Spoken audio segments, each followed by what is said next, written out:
British colonies, including South Australia, inherited British laws, and some of these laws related to sexual behaviour.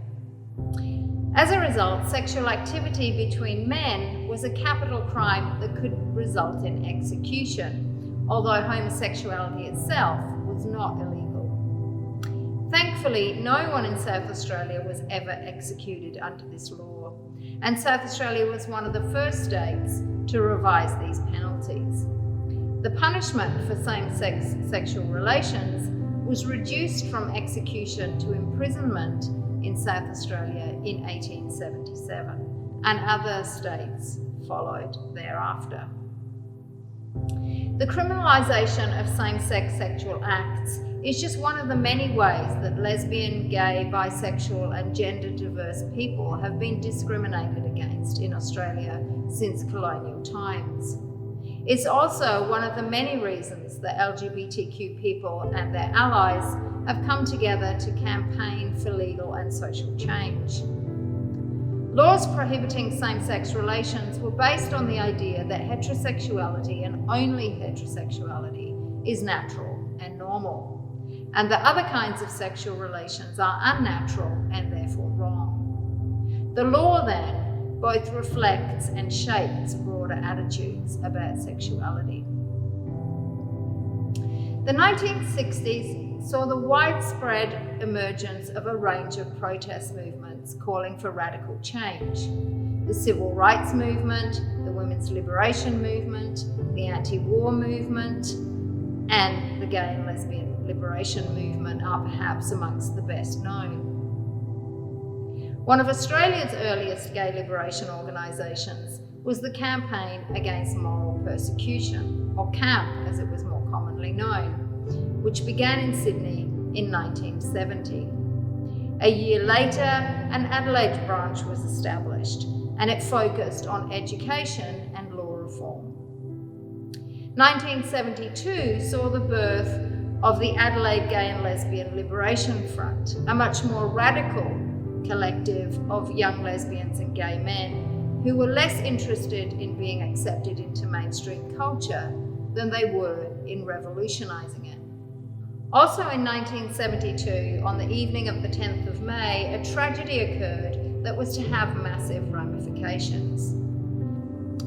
Dr. George Duncan, a law lecturer who had recently arrived from the UK to take up a position at the University of Adelaide, was walking near the River Torrens in an area where gay men were known to meet up. That night, the police raided the area and a number of men were arrested and more than one was thrown into the river. Duncan was one of these, and unable to swim, he drowned.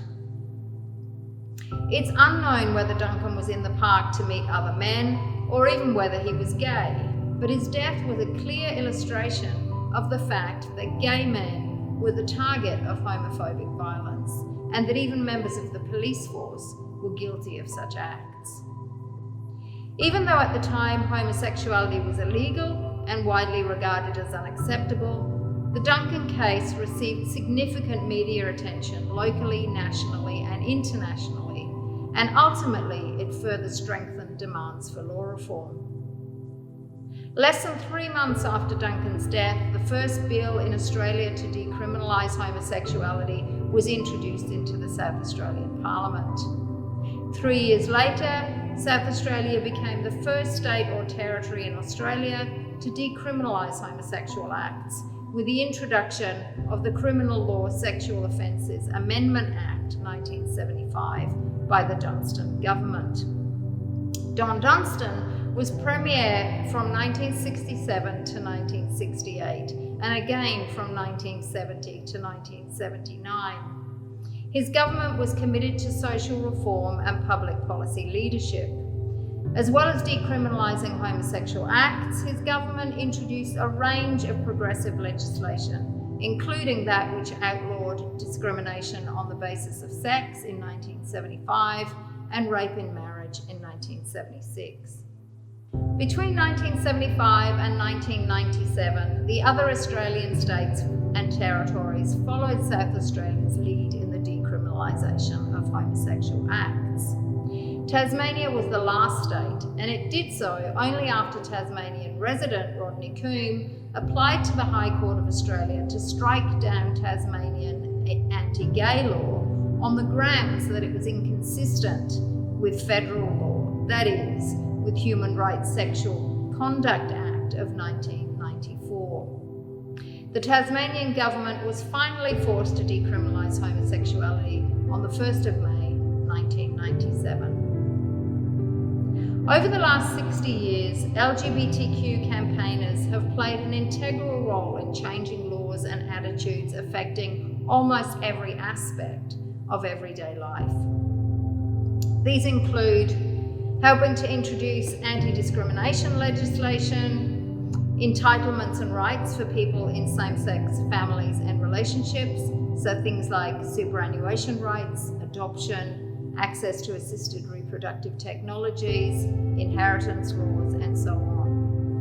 LGBTQ activists have helped to establish support services, have pushed for access to positions in the military, have developed anti-bullying programs for schools, have worked hard to ensure the legalisation of same-sex marriage, which of course took place on the 9th of December 2017, and fought for transgender rights, such as the right to change one's sex on a birth certificate without having to undergo sex reassignment surgery or, if married, divorce. The LGBTQ community celebrates the gains it's made, as well as the lives of LGBTQ people and their allies at events such as Sydney Lesbian and Gay Mardi Gras and our own Adelaide Feast Festival.